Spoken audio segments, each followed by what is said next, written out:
News 11 at 7, your primetime news source with Andy Banker and Melanie Moon, starts now. The Merrimack River is getting...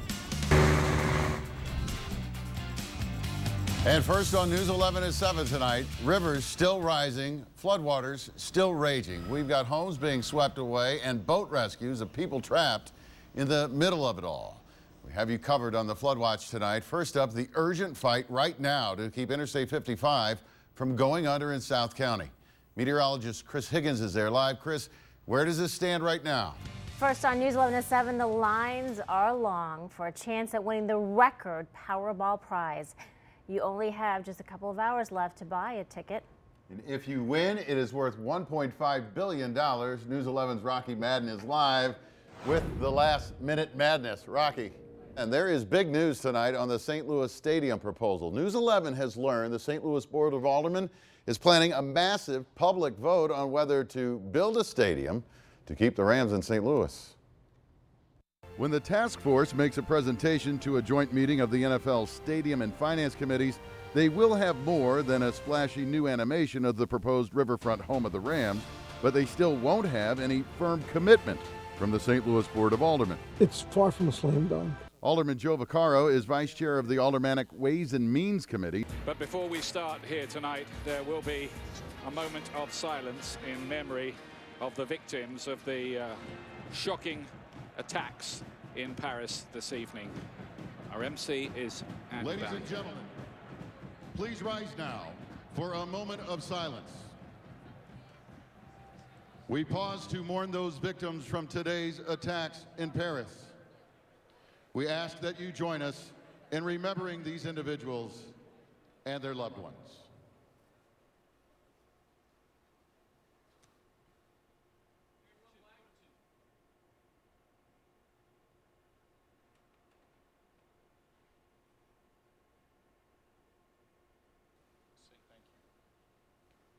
Thank you.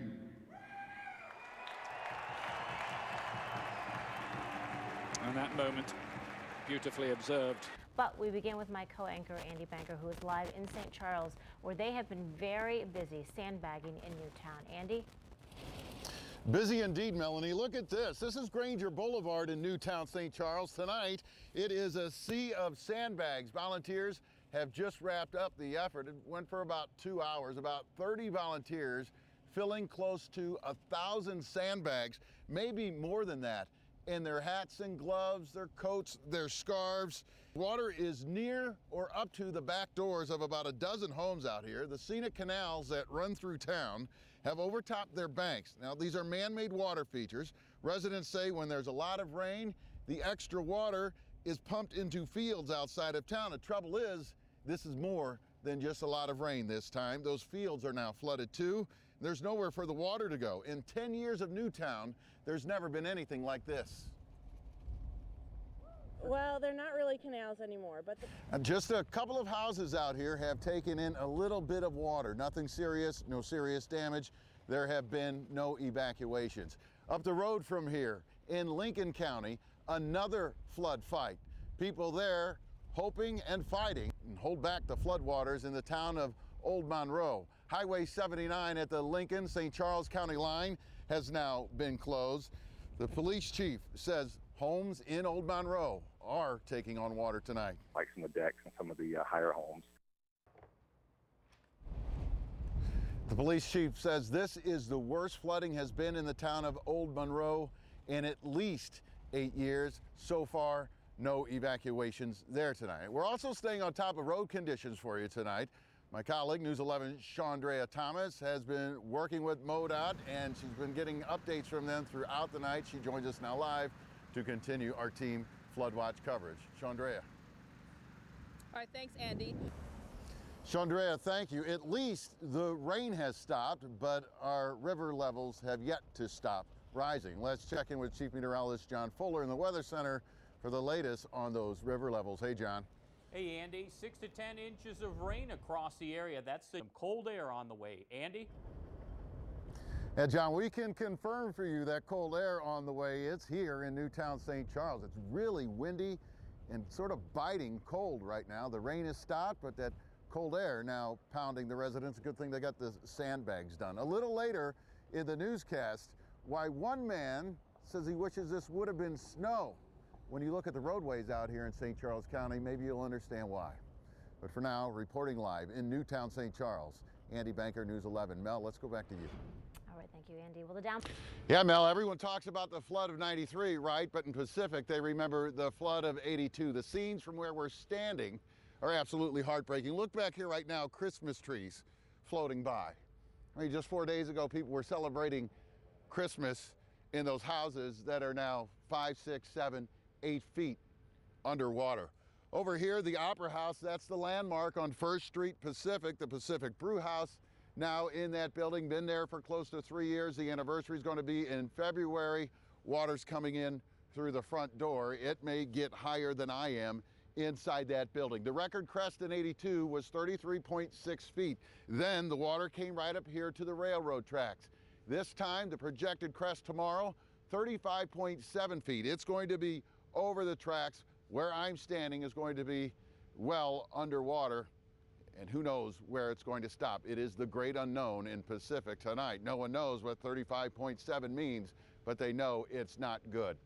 The views are just heartbreaking, and it doesn't get any better when you go upstairs and take a look from Bommarito Automotive Skyfox. In Old Town Pacific, the part behind me, 300 to 400 homes and businesses have already been evacuated.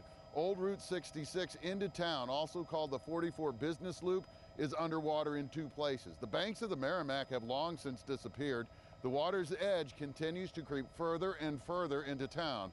Authorities expect sandbagging through the night, another 400 or so evacuations.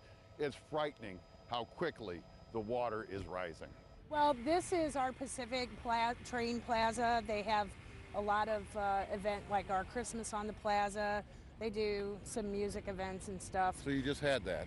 We did just have Christmas on the Plaza, so it looks like they're taking a little swim right there. Isn't that awful? It is. It wasn't like this in 2008. In the brew house? Yeah. The brew house. How high house, the water going to be on that brew house? We don't really know for certain. 35 feet is something that we have not seen. Tell me about down the street, just how fast and furious this is coming up. You said 3 o'clock this morning? 3 o'clock this morning, it was way down. Let's see that green sign way down there in the distance? The far green sign. The far green sign. So we had to keep moving our cars back because at 3 o'clock in the morning, you know, it's dark, but you could still see it coming and coming. It was coming towards us pretty quickly. I mean, we stood there probably hour. No. Look at this. Oh my goodness. Yeah, they're trying to get their belongings out. It's just so sad. It's heartbreaking to see that. You know, we're talking to her about all the flooding down here, and then before you know it, people are trudging through the water, carrying what they can out of their business, and the interview was over. You can probably hear me anyway. Andy Banker with Fox in St. Louis. I can. You have a TV voice, Andy. Yeah. Thank you. This is piggybacking on David's question, which was the essence of my question. And maybe I just answered it for you. Well, no, I'm going to go a little further. We're talking directly about St. Louis here, at least I am. And Andy, the owners have a message for St. Louis. Yeah, Christine, that message is get your stadium plan finalized ASAP. Owners still meeting right now down the hall here at the Four Seasons outside of Dallas, and they've been popping out occasionally. I think that's Rams owner Sam Kroenke standing outside chatting right now with some other NFL officials. I can't make out anyone but Mr. Kroenke right now. 2 days of meetings here at the Four Seasons are wrapping up with an afternoon session devoted totally to LA relocation.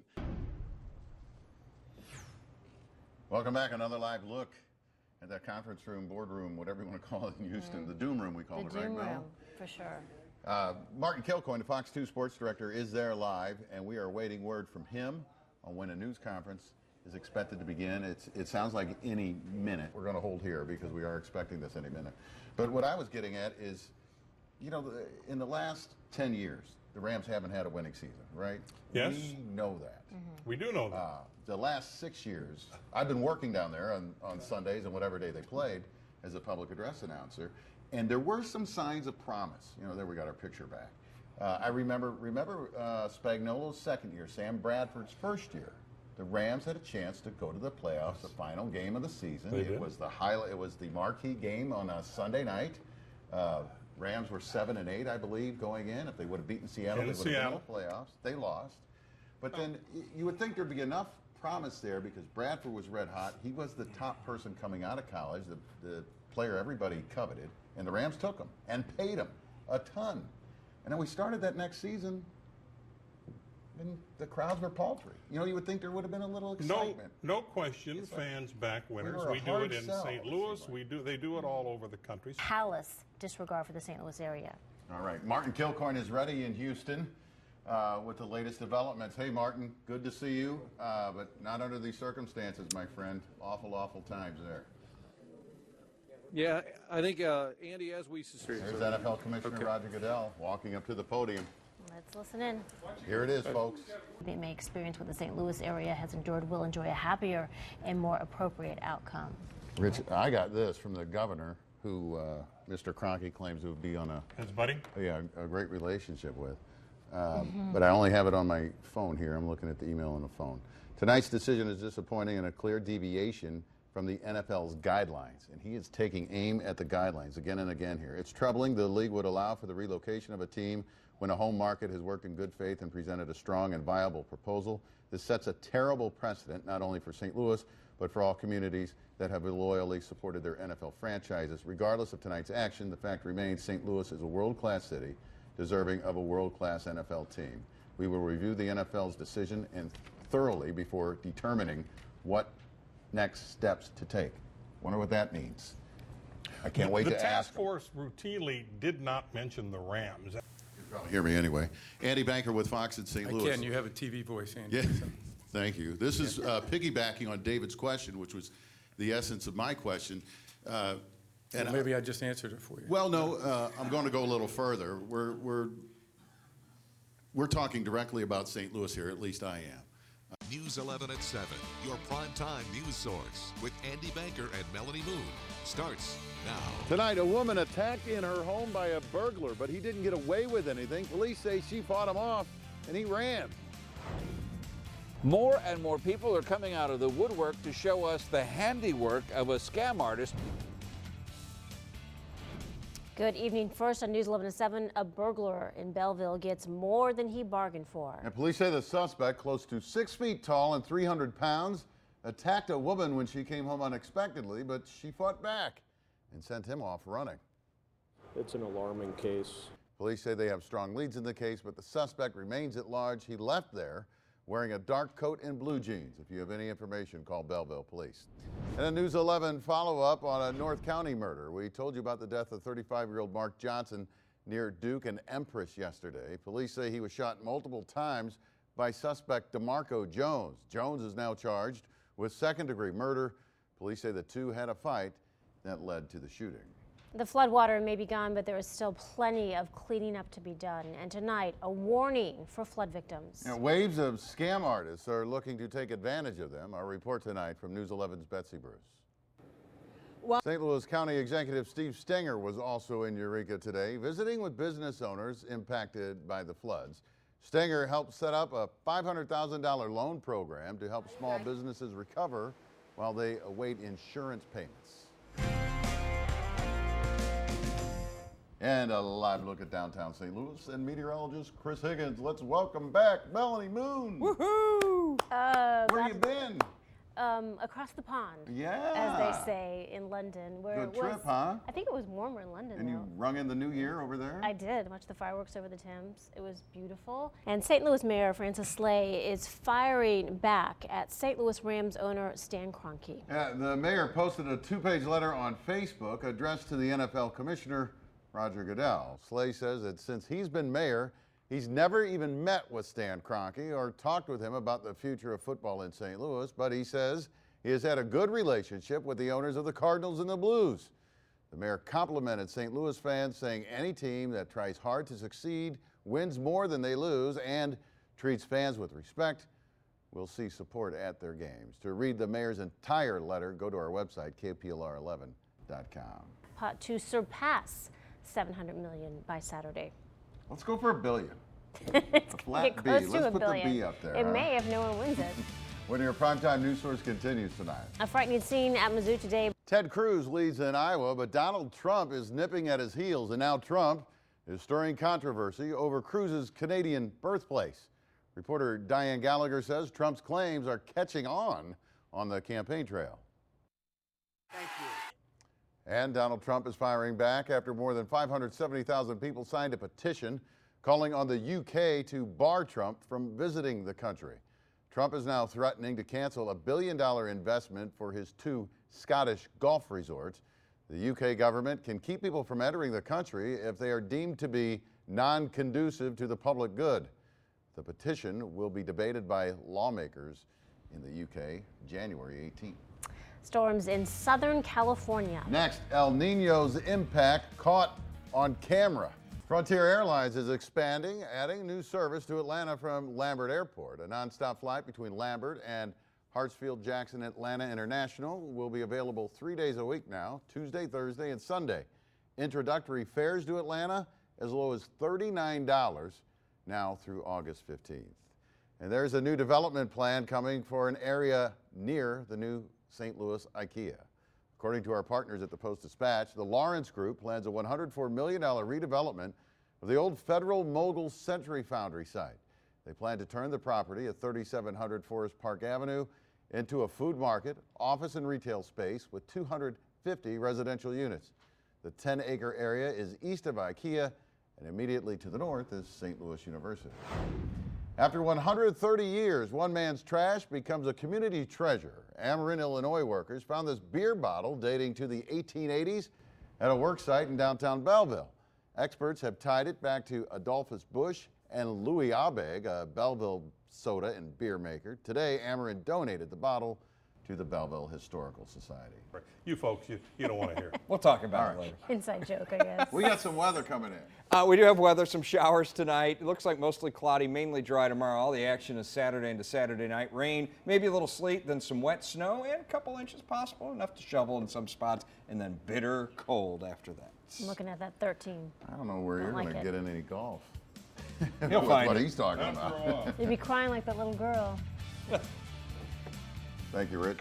Thanks, Chris. And thank you for watching tonight. That's News 11. We'll see you again tomorrow for News 11 at noon, 4 and 7.